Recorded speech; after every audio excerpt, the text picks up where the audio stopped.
Hey, everybody, it's Friday, February 11th, 2022, and we are starting Real Estate Talk TGIF episode 192. This is 189 weeks in a row, and we've gone a little bit off of our track as typical as usually real estate agents, finance people, all different kinds of authors, but we've got a great local story here with a woman entrepreneur by the name of Gillian Garrett. And she is Gilly's Organics, and it's gillysorganics.com. And we're going to get going and having a conversation about how she has built her business, why she built her business, and we're going to move forward with that. Does that sound like a good idea, Gilly? That sounds great. I'm so happy to be on your show, even though I'm not a real estate person at all. Matter. But Doesn't matter. I did just build a house, so there's that. We can talk about that. We'll be right back. Here we go. Real estate agent, are you looking to acquire clients consistently so you can grow your business and your income to live a great lifestyle? This is Dave Finale and the RE Skill Builder podcast. Well, hey, everybody. Welcome again. My name is Dave Finale, and this is the Real Estate Skill Builder podcast. It is brought to you by realestateskillbuilder.com, by the Modern Agent Team, a brand new experience in buying and selling houses, as well as njheroesprogram.com, where we serve the heroes and save them money in every way, shape, and form of buying and selling a home in the state of New Jersey. So, Gilly, I gave you a little bit of an intro. You are a wellness ambassador, an inspirer, a mixologist, a business coach, show host, an influencer, and an entrepreneur. And you've gone from being in marketing to being in the natural stuff, right? Yes. So before I ask you the first question, I have one other. Before I ask you to tell me about yourself, I do have one question for you. This is called Real Estate Talk TGIF. Sure. You know what TGIF stands for? I mean, it's Friday. I think it means thank God it's Friday. You are so close, but you are. I'm sorry, but you are wrong. It stands for thank God it's finale. Finale. My broadcast. Here we are, right? I thought of it.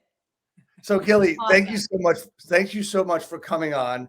We actually got introduced to each other through Instagram, and that's where we met. We saw I saw Best of Bergen, or Be Local Bergen, I think was the hashtag I was searching.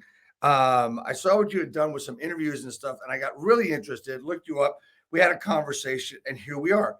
Yes. Tell me about Gillian Stollwerk Garrett. It's a mouthful. Gillian Stollwerk Garrett, but otherwise known as Gilly, and hence the name Gilly's Organics. It started a long time ago.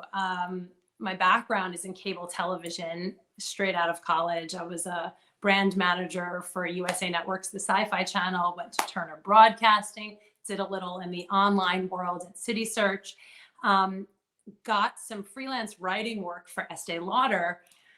And when I was writing for Lauder, I did that for about 5 years. And I was writing about fragrances and makeup and doing packaging work, doing TV commercial writing. I did a lot. And I had so much fun writing words like fresh, crisp, summery. I got paid so well working from my apartment in ripped jeans and a bun. And I did that for like 5 years. During that time, I moved to New Jersey. I had 2 of my 3 kids. And at that time, the vice president of fragrance development got let go. And he was feeding me all of these jobs in the fragrance and makeup world. So my husband looked at me and was like, well, what do you want to do? And I said, I'm going to make a product. And that didn't come completely from left field, because I did grow up in my parents' pharmacy, and I used to love to mash things together. I used to take like a broken eyeshadow off the shelves of their pharmacy, mix it with Vaseline and make lip gloss. So I was always doing stuff like that, but it was never really something I thought I would do as a career. I was in marketing and branding. So I asked this one woman who was an illustrator that I had done work with at Lauder, could you make me a label and put some avocados and lavender sprigs on it and coconuts? And I made this sugar scrub. I had this oil blend that I was using for my hair and skin. and I decided to make it gifty and put sugar in it. I tried all different granules, made a sugar scrub, and literally just started with that one product, sold it at every preschool, church, synagogue, fair you can imagine for many years. And that's how it began. That is the one product. It's called Hey Sugar Looking Good. And it's the hero product of the line. And that's how it all began. So the sugar scrub. And then slowly, I added on a whole line as people were asking, what about a body butter? And, what about a face line? And I was like, okay. So eventually I invested some time and some money, and I created a line, because the sugar scrub I was making myself for many, many years, actually. Right. Mixing. We could show a picture of that, Dave, me mixing sugar scrubs, which I don't miss, but sometimes I do. And sometimes I do it just for fun, because it was the beginning of my business, was making these sugar scrubs.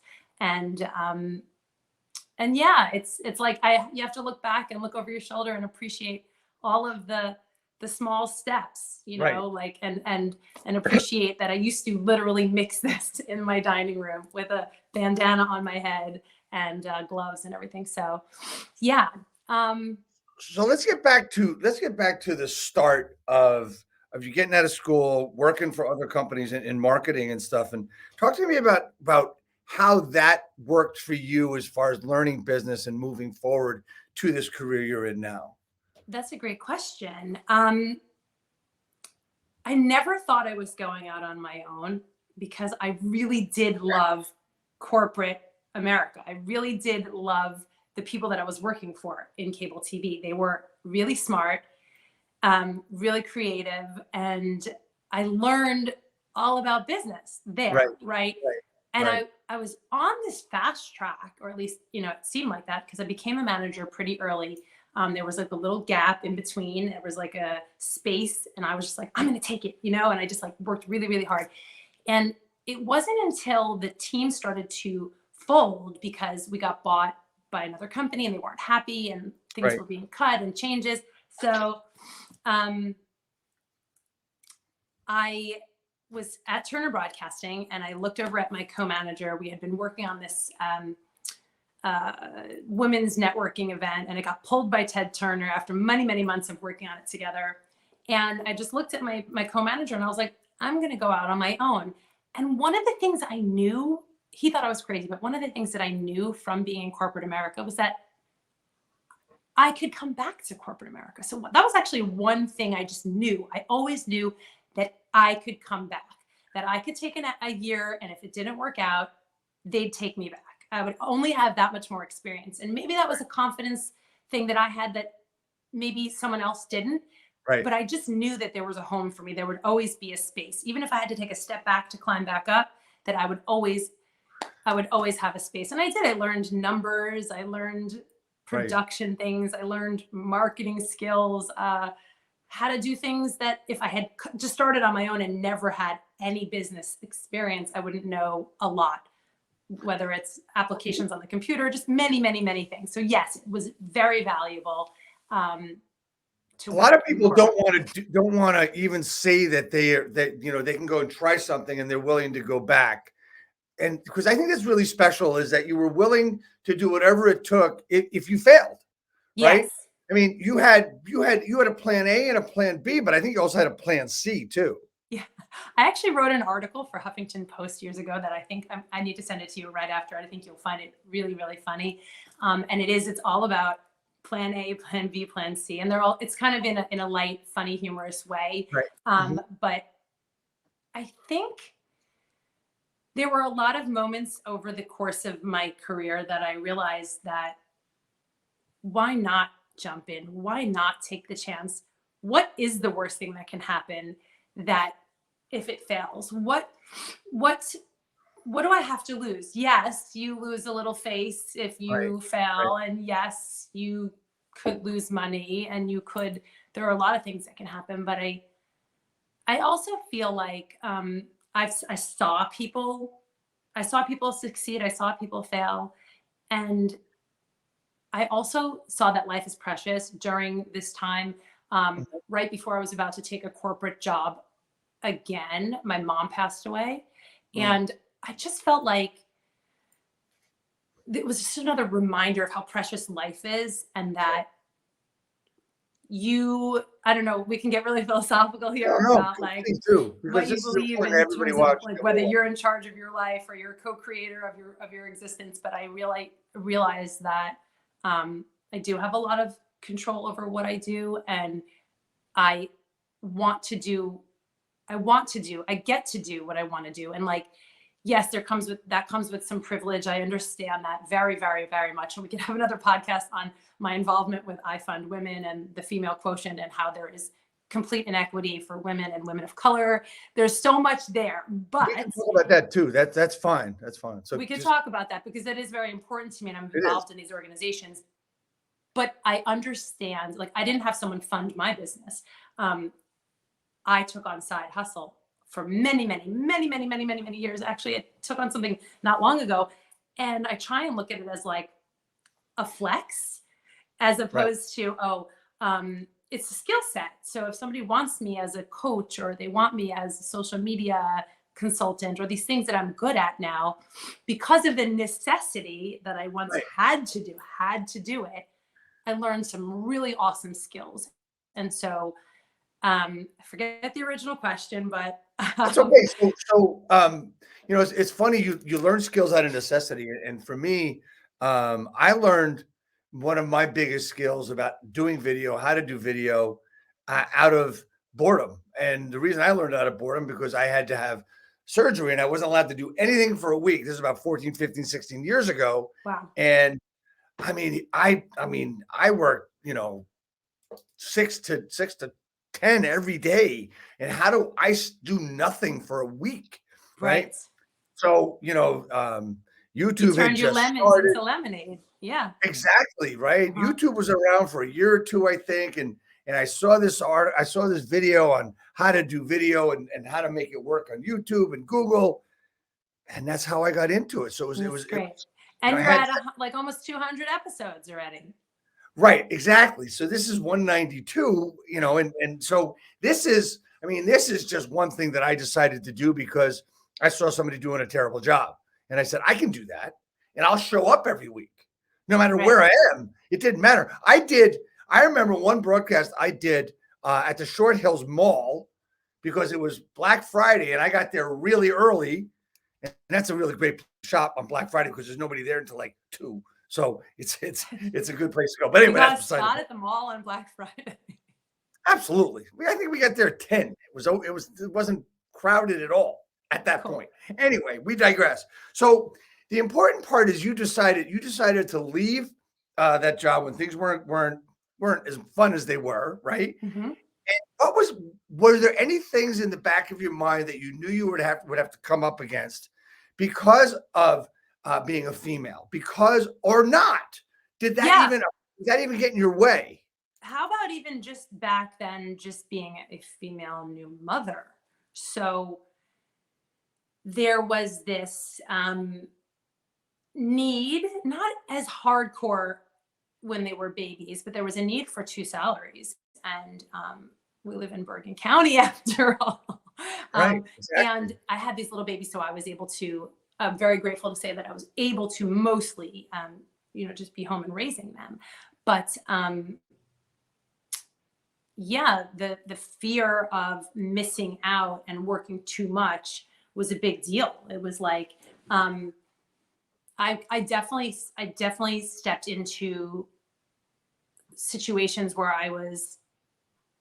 my children, even as they were getting older and as I was growing and getting busier, where they were like, where are you going? Like, why are you traveling? Like, how come you're not home? And then I had to make decisions on a lot of things, like, because when you are your own business owner versus being a professional woman in, an executive in a company where they have to send you somewhere, right? You must go. Right. I was making choices to grow my business because I had this aha moment when I got into Whole Foods in 2014, where I realized I'm not going to succeed if I do not treat my business as if someone is paying me. In other words, when someone pays you and they say, Gilly, you owe us reports or a blog or you name it, whatever, you have to Right. sell this much. This is how much you get your salary and this is what you must do for it. But when you are working for yourself, you can't just be like, I'll sit around and wait for the orders to come in on my email. And if they come in, great, I'll fill them. If you don't work your business, it dies, right? Like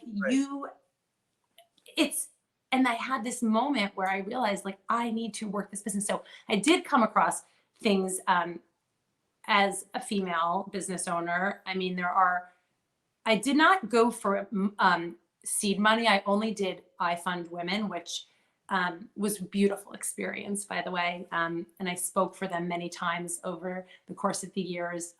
They are a platform that crowdfunds for female businesses. Right. And I repackaged with them. I was able to, when I say raise, you raise money, but nobody's an investor. You send them product or you send them something for their donation. It's not really so, but I raised $30,000 and I repackaged my new line, which was way more than that, but it was a really wonderful experience. But what they are doing is they're trying to get rid of the inequities of funding for women. So I've never been I never tried to raise money other than that, but I do understand how much women come across, hit against a wall, and how it's like, I think it's like 3% of women get seed money, get funded, and like 0.3 for women of color. It's so crazy. And that has to change. So, but for me, my experience as a woman I didn't have problems like opening doors at Whole Foods. I didn't have anyone looking at me like, I did have some people think that maybe it was a hobby and that I wasn't, a businesswoman beforehand. You know what I'm saying? Like I definitely came across some people like that. But for the most part, I did not have an issue with that. But it was more an internal issue that a lot of mothers, I think, struggle with. And I think one of the things that's a challenge is that when you do make your own hours, like, let's be real, when you're an entrepreneur, you work all the goddamn time. Like you think like, yes, you have flexibility in that you can go to a science fair that your kid is in or something, but then you're going to work later. You're going to be up later. Well, yeah, exactly. So, right. You're making that time up. Right. And I have an incredibly hands-on partner. My husband's wonderful. Even still, a lot of things do fall on the mom's shoulders that naturally do, like play dates when they're little. Like you don't really get texts from dads trying to like plan. The mom could be a CEO of a corporation and like she's still, unless she gives it to a nanny, but there's a lot of things that definitely, at least for me, felt like pressure. And how do I juggle this and how do I find that balance? Right. And so I think it's changing and growing and evolving, but we have a long way to go in terms of that. Is it better today than it was when you started your business? You started your business in what year? So, or you went out on your own and marketing. Went out on my own in literally it's like 2005, but I didn't really treat my business like that. Sugar scrub was like, oh yeah, kind of felt like a little bit like of a hobby to the point where like even the name, I love my name. There's alliteration, Gilly's Organics, but it wasn't like I put all this thought into it. I didn't know where was this going to go. It was like, I think I'll make this sugar scrub out of this great oil blend. We'll call it Gilly's Organics. You know what I mean? Right.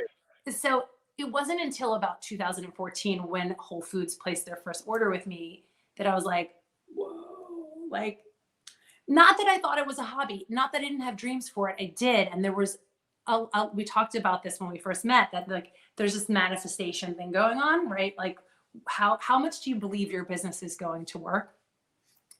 Has a lot to do with it. That's not to say that businesses, there are people that just love their business. They give it their all to their business. They believe in their business and it fails. It happens. But I do believe it plays a part of the journey. Absolutely. And the people that come to you and what you put out sort of it comes back Was at you. was that conscious? Did you do that consciously, or is it just something that you said, I'm doing this, and that was how you manifested it? It's a good question. It's a mix of both. I think I'm naturally a bit of a dreamer. Okay. I've always been like a little bit of a, like not flaky. I get shit done, but like definitely a dreamer. And I think I dreamed it into existence, but it didn't necessarily, it took time. And it was an evolution of the strength of the belief. And I've hired so many coaches over the years that have been so transformative. And then the next thing you know, people were asking me to coach them. And that's how that evolved. And I said, and I mentor, I coach, and I love it. Like that might be the most fun thing I do. I think so too. I think so too. I think helping people is like the most important thing. And, I went a little back and forth today with an agent I've done some work with, and I was complimenting the post or whatever. And she says, truth be told, I got this from such and such and such and such. I said, you have to understand something. There's no original content. Right. There's no original method to coaching either. Because I had this conversation with one of my coaches years ago. I said, he pushed me to go out and do it. I said, but I said, John, I'm going to sound just like you. And he says, Dave, that's okay. I sound just like people you've never met before. Yes. So it's a compilation. It's a compilation of your experiences and what you read, what you absorb, what your passion is, right? Yes. And what Dave brings to that message. So right. You froze. You still there?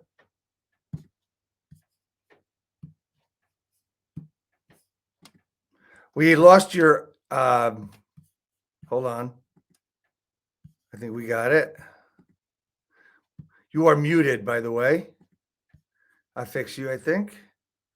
No. Hold on. Here we go. You there? You are still muted, Kelly. Gilly, can you hear me? Can't hear you. You are muted. I'm having trouble. There you go. I don't know what just happened. Sorry. You hear me now? You got muted. So we got to go back about a minute. I don't hear you now. There you go. Yikes. So yeah, so you're good. I can hear you. So you're good? Uh-oh. What happened, Dave? Can you hear me? Can you hear me? Hi, Can you everyone. see? Should we leave and No. come back? No. Can you hear me? What Hold on. happened? Hold on.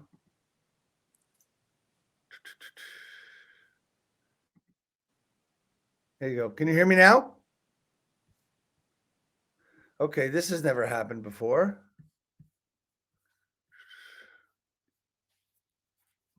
Okay, so while we're waiting for Gilly, if you guys have any questions that I'd like to ask Gilly as a great woman entrepreneur, went out and she's coming back in. She's been an inspiration to me as I met her the first time through Instagram. And it's all because of how I changed how I did my social media, which is how we met. So we're just going to wait a minute or two for Gilly to come back. Gilly always believed that you had to really want what you were decided to do. You had to really want it. And that was part of one of the things that her and I have discussed on that topic, right?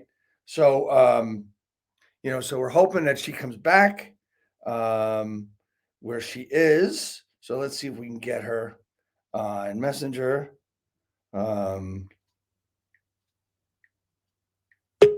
There she is. She's back. Can you hear me? Can you hear me? Can you hear me? I can. We can. All right. So that's never happened. I don't know what happened. But anyway, let's, you good? Yeah. All right, cool. All right. So let's pick it up at, you go out on your own first as a freelance writer. And, you were able to you said it in the opening about you were just, writing little stuff and And what was one of the things you were known for? What was the thing you wrote? What was it? It was a three-word thing. Oh, yes. For some reason, you're a little bit low. So the things I used to write for Lauder were just sayings that were like I would write name a fragrance, or I would describe the top notes and of the fragrance, or I would name a lip gloss. One time I was paid $6,000 to write 3 words, and one of the words was their word. So I casted the commercial as well. And there were these beautiful models, and it was for Tommy Hilfiger. And this was the campaign: touch, tickle, Tommy. Oh, wow. I wrote it. I got paid for it. It was a great commercial. It was like, oh my God. So it was really fun. I did that. That was in the late 90s, early 2000. And that was really fun for a while. And like I said, so I was working when the vice president of fragrance got let go, that sort of all ended. Right. And it forced me to do something different, which was Gilly's Organics, which is so now. so you make this entire transition. What have you used today that you've done before? Like you have Gilly's Organics, but you were in marketing, freelance writer in with cable TV. What have you used that you learned? You talked about things that you wouldn't have been able to do, and what were some of the turning points for you that you see way back when now in Gilly's Organics? Can you just go a little closer to your mic? For some reason, it's Sure. a little bit Better? low. Are we having trouble? Is that better? I'm not sure Turn what it up. happened with us today. Okay. I don't know. Can you hear? Is that better? So, what did I learn in the past that I brought in? Yes. So, I think it's all about relationships. I Okay. think business is all about relationships. It's Okay. like, there are a lot of people that are going to do a great job for you, but the people that you want to work with are the people that you work with, especially when you own your own business. So there are people that you have to deal with no matter what. When you're in corporate America, you have to deal with your boss, even if you don't love him or her. I think that's a big thing when you work for yourself. It's like you really get to choose who you hire, and that's a really incredible thing, because who you work with every day can Who you really work make or with break matters. it, right? Who you work with matters, in other words, right? What's that? Who you work with matters. 100%. So you've grown your business. You're doing really well. You've gone from mixing it yourself to you have someone else manufacture your product now. Is that correct? And you don't do it yourself? You're muted again. I'm There you sorry. go. I just wanted to make it louder because you're Yeah, not that that help? loud.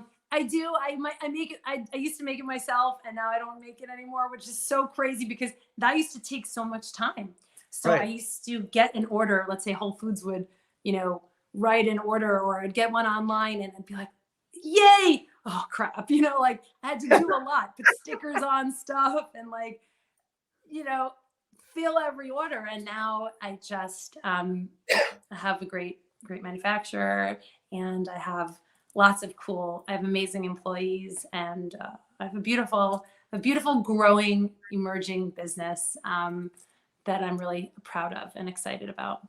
So we talked the other day, and I asked you this question: if you could name 3, 4, 5 aha moments. I know you mentioned a couple earlier, but if you could mention, your aha moments to growing your business in the position that you're in, just whatever it is. I mean, it could be intricate to your business, or could be mindset, whatever it is. I know manifestation is part of it as well. So give me just, rattle those off and go through how they helped you as well. Yeah, for sure. Definitely, like I said, that this is my business. This is my life. If I don't treat myself as though I'm paying myself, then I'm not going to succeed. So that was an enormous one. When I got into Whole Foods, it was like, this is legit. People actually want it. It's not just like friends buying it because they feel they have to. It's like, oh, okay, it's on the shelves, So those were aha moments. And another would for sure be that you should follow your gut.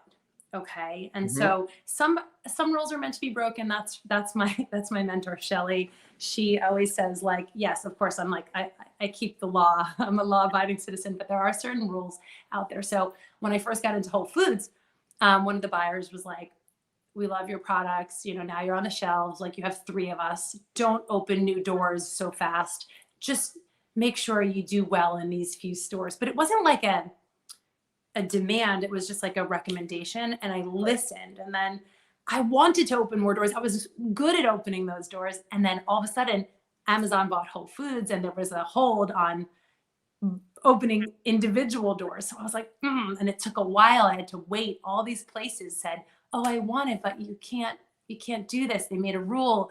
There was like this edict that said you had to be bought regionally, but why would I be bought regionally by Whole Foods when the only 3 stores knew of me and nobody really knew of me? So I say, listen to your gut. I had moments where I just realized, like, listen to your gut and do what feels right. And within the law, I think that trusting your gut's an aha moment for sure. And also losing my mom during this journey was like, it was early on in the journey, very, very, very early on, but it reminded me that life is so very precious. And it's like, we can complain all the time about our situation. And again, back to privilege and understanding that not everyone has the same choices. But there are choices, even in limited choices, to change your mindset or change your job or change your environment if you can, obviously, again, within limitations. And so I knew for me that if I was unhappy that I wasn't making enough money, that corporate America would take me back. If I was unhappy with the hours that I was working and I wasn't being able to have that work-life balance that we all talk about, then I can change that. And so one of the things I realized is that I choose this job every day. I choose this life every day. And if I don't, then I'll say goodbye to it. Right. So, Right. So, one of the things you said, which we talked the other day, we were talking about how important every little gain is. You sort of celebrate everything you do, celebrate each moment. Talk to me more about that and give me an example of that. sure. So I coach women, which is, like I said, one of my favorite things to do. And I feel like a lot of people are afraid to celebrate small successes because they're like, well, if I celebrate, then it might jinx it and I might not get any more things. And then maybe I'm not being humble, or maybe, like, it won't happen again. And then what? Right. Right. So one of the things that I learned is that if you don't celebrate the small successes, celebrating the small successes snowballs into more successes. Right. And one of the things that's been hard for me, even though it might look like it's easy for me, is that sharing out those successes causes a little bit of anxiety in me sometimes. I'm like, should I do that? And I've always had mentors and coaches say, no, share it, because this is part of your journey. And what I found out is that when a woman comes up to me and says, I saw you on that podcast, or I saw you get into Whole Foods, or I saw you celebrate this, or I saw you do that, and it got me to be empowered, motivated, inspired. I did this because I saw you do it. It's everything. And so I feel that the fear of other people's judgment, which we all have, right? I'm a recovering people pleaser. And I think it's a female trait. It's a very often female trait, like being a good girl and doing the right thing, golden child, things like that. Yeah. It's something to work on. And Right. I work on it, because you're not going to be everybody's cup of tea. Your brand isn't going to be everybody's cup of tea, where you give your time and energy, how you talk, whatever. But if you don't put it out there, and back to Marie Forleo, when we got disconnected, was like, if you make sauce and you make killer sauce, right? And you don't open up an Italian restaurant because down the street, someone else has an Italian restaurant, it's still your sauce, right? If I Googled organic skincare 15, 20 years ago, I would never have gone into it. Like, you would be like, what are you, a dumbass? Like, why are you doing this? It's like, it's saturated, right? So, but it's my take on organic skincare. It's my line, and that's what infuses it. It's where I give my time. It's who I hire. It's how I package and how I sell and what I give to bring to the table. So there's always that. I want to take what you just said and just have everybody think about what you just said. As far as it's, if you had looked at people 15, 20 years ago, Googled them and saw how many people were doing what you wanted to do, you never would have done it. You'd have a heart attack. That really goes out to agents. It goes out to real estate agents, it goes out to real estate coaches, it goes out to me. It leads itself to the phrase I used the other day when we talked imposter syndrome, right? Where you get this gig where, somebody asks you to come speak on a stage, or someone asks you to be on their podcast or their broadcast or be a member of a panel. And it's like, wait a minute, why me? Belong here, right? In the beginning, when I started doing this thing, being on stage and speaking and coaching, it was like, okay, I'm going to take control of this, right? I think at the beginning, it was like, what the hell, And because I didn't think of it that it was going to be my job or my business as years went on. But as I got away from my brokerage, that's what I wanted to do, because I wanted to help people that really wanted it. So as I looked at it, it was like I didn't really care what it did 6, 7, 8 years ago. And then I turned into caring. Then I saw everybody. It's that reticular activator system, It's like you see everybody. So one of the things a coach of mine told me to do was, all those emails that you subscribe to of other coaches, get rid of them. Stop getting them. Right. I've unfollowed many people before over the years. And then going up for me, even today, going on social media, I see all these colleagues of mine, these associates of mine, how well they're doing that. It's like, okay, well, I'm doing just as well, but should I be doing what they're doing? Is that a better idea? I've got to shut it off. And people say, Dave, you're not on social media a lot. She says, yes, you are. Well, you see my post, you see my video, you see my engagement, but I don't spend time on social media because of that fact. I need real blinders. That's just me. Talk to me about that. Is that what you're talking about? First of all, it goes back to treating your business like someone's paying you. Exactly. I mean, I could spend hours. Any one of us could. We could go on Instagram and be lost, go down a rabbit hole for like hours. It's like you can't control it sometimes. So if you don't have blinders on, first of all, but also you do need blinders for your competitors, because if you copy somebody, and I've been copied before, if you copy somebody, it's not authentic. You can almost feel it through the screen. I've hired coaches that I met on Instagram because the message that they said it could have been Tony Robbins or Joe Dispenza. It could have been anybody, but the way they packaged it was so authentic. It came off on the screen as theirs. Right. That is why. So if you go copy somebody else's Instagram or their message or their packaging or their anything, it will not come across. It will not translate to other people, and people will not buy it.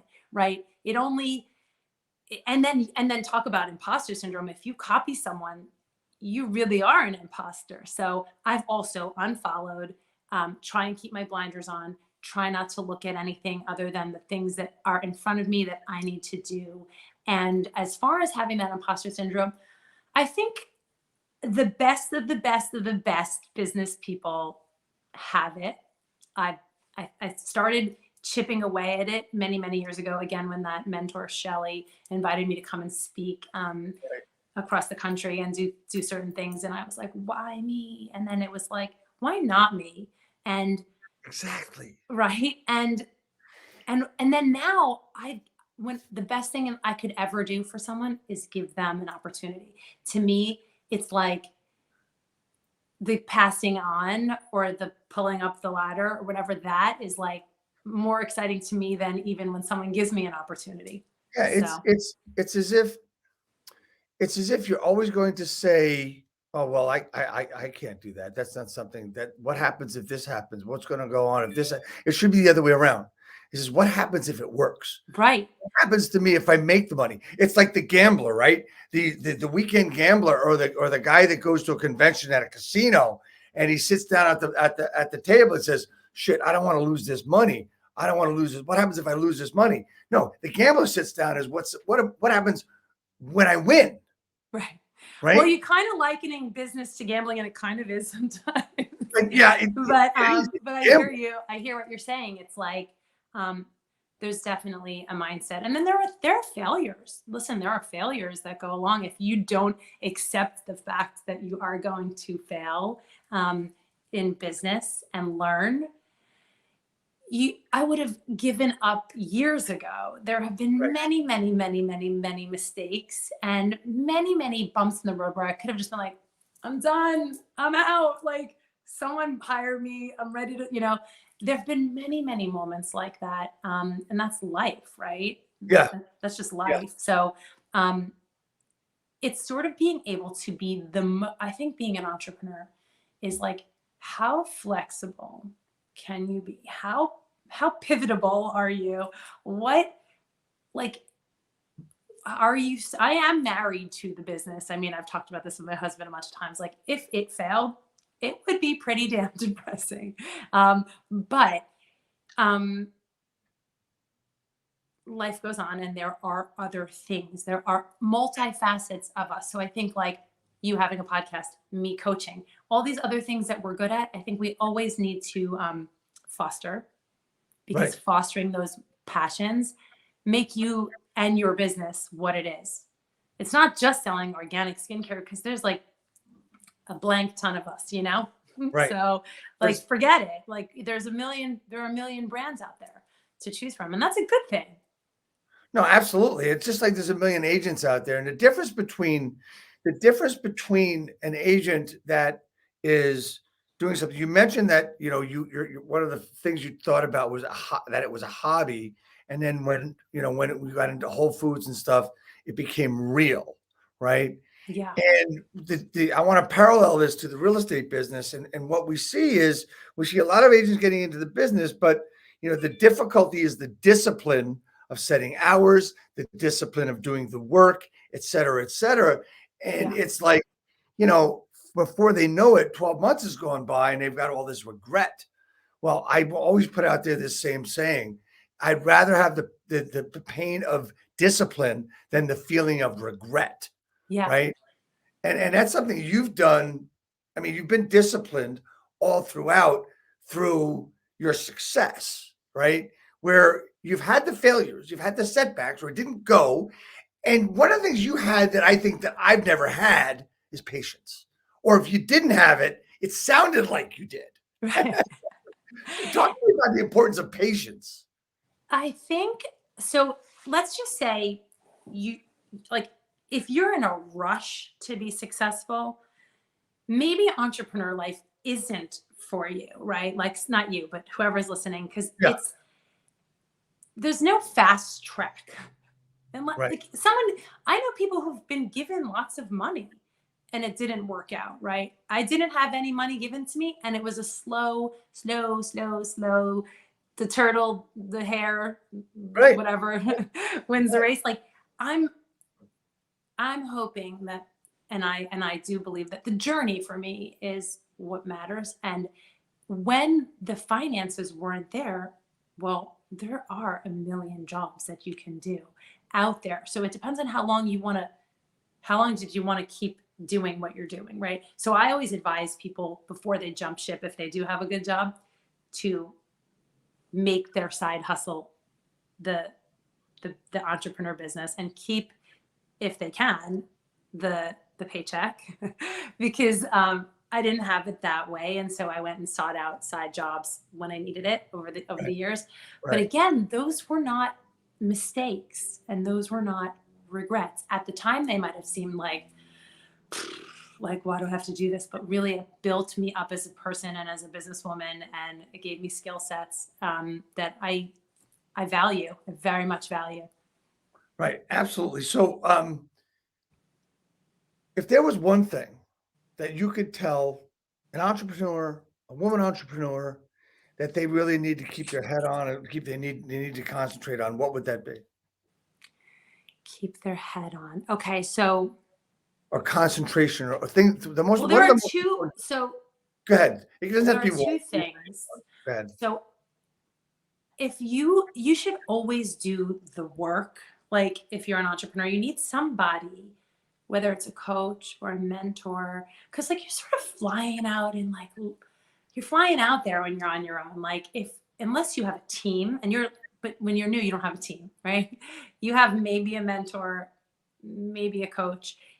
You need somebody and you need something, like you do need some discipline. So I would say spend 5 minutes every single day envisioning the business. What does it look like? What does it feel like? Who works there? What's everyone wearing? What are you doing? What are you eating? Like, what does it feel like? What does it sound like? It's almost like if you do that work, you might find that this isn't what you want. You might want something completely different if you actually tap in. And so I would recommend hiring a coach. I would absolutely say that's one of the most important things, because sometimes when you're out there on your own, you could have your ego get in the way. You might not be that great with finances. You might not be great with mindset. So having somebody to guide you would be, Right. I think, invaluable for sure. Because when you're in an office space and you're in corporate America, you have a boss and you have reviews, and they say, you're so great at this, Gilly, but you could work on this. And when you don't have that, I think it's important to have somebody to sort of keep it in line. I know for me, I can be very like, someone says, do you want to collaborate? And I'm like, oh, you want to collaborate with me? Sure. Sometimes I need my girl that works with me, Sarah, hi, like to be like, pull you in, Gilly, you get too excited, sometimes. And so it's very, very important to have a team of people you have to have whether it's a board of directors, a mentor, or a coach, or all of the above. I have them all. You need people to keep you focused, grounded, and having like a vision and a goal. It's extremely important to have a vision and a goal. And you said something that is just like probably one of the most important things. And one of the things that I've been doing, I read a lot of books. I never read anything over the years. Now I read books all the time. And I'm envisioning stuff, actually being visible with it is probably the most important thing that I'm doing now. And lastly, just to add one other thing, is eliminate any negative self-talk that you could ever think of. Oh, yeah. Right? Any negative self-talk. Gilly, this has been fantastic. Thank you so much for your time. How do people get in touch with you? Oh my goodness. I had so much fun talking to you, Dave. Sorry, we had a little technical situation. You can find me at gillysorganics.com. Yep. You can find me at Gilly's Organics on Instagram and Facebook and Twitter and LinkedIn. And you can find me on Amazon. You can find me at health food stores, Whole Foods in New York, New Jersey, and Connecticut. Send me a note and try out the products if you like them. I'd love to hear from you. And if you need a coach, I might be available for you too. Well, that's great. Thank you again so much. I mean, we've got at Gilly's Organics scrolling on the bottom, gillysorganics.com.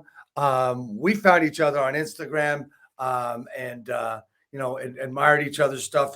But there's two things I've got left before we finish today. One is I have one question and then something else. The first question is, how can I, Dave Finale, help you grow your business? Oh, Dave, that's the best question ever. You just did. You just shared me with your community. So that's everything. I need to send you a nice basket of products so that you could actually live them. And then when you love them, you can share them out to all the people that you love and for a major discount, of course. Thank you so much. So the last but not least, everybody, you found out about this. I don't know how you did, but this is why everybody comes on the broadcast, is to get a hat. So that's why I came on. Right, exactly. See, it's the same. I mean, everybody does the same thing, but this will be going out to you shortly. Gilly, again, I can't thank you enough. Guys, we're going to go out, and Gilly, just stay with me for a minute. Thank you so much, everybody. Thank you so much. You were born to do this, Dave. You're a natural podcaster. Thank you so much. I appreciate that. Thank you for the kind words. Everybody, we'll be back next week with another great guest. Everybody have a great weekend. Happy Valentine's Day to everybody. I hope you have a great Valentine's. And isn't it super that we've got the Super Bowl the day before Valentine's Day? So I'm gonna give you my pick right now. I'm gonna take the points and go with Cincinnati. Thank you, everybody. Take care. Stay with me there, Kelly, for a minute. Thank you.